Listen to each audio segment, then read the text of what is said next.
Bu narsadan birini qo'ydirib olsangizlar, mashinangizning orqa hadoylari umri uzoq bo'lishina katta yordam beradi. Biratlarim va nihoyat uzoq kutilgan pnevmo podushkalarimizning katta partiyasi yetib keldi. Bu narsani ko'pchiligimiz bilmasligimiz mumkin. Nimaligini tushuntirib o'taman. Pnevmo podushka mahsuloti yengillik hisoblanadi. Bu narsa mashinani yumshoq ishlashina yordam beradigan narsa bo'ladi.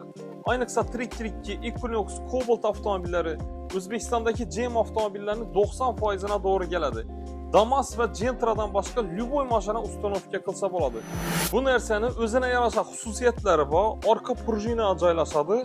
Mashinani orqasini klirensini 2 sm dan 7 sm-gacha ko'tarib tushirsa bo'ladi. Hamda esa yomon yo'llarda, bu o'nqir-cho'nqir yo'llarda mashinani o'zini tutishina ham katta yordam beradi. Bundan tashqari orqasini yumshoq ishlashina, orqa prujinalarni, orqa amortisatorlarni yumshoq ishlashina katta yordam beradi. Bu narsa sizni ham qiziqtirdimi? Agar narx qiziq bo'ladigan bo'lsa, kommentariyada mashinangizni markasini yozib bering yoki-da Telegram kanalimizga o'tib turib narxini bilib olsangiz bo'ladi. O'zbekiston bo'ylab dostavka xizmatlarimiz ham bor. Bemalol aloqa chiqaverasizlar.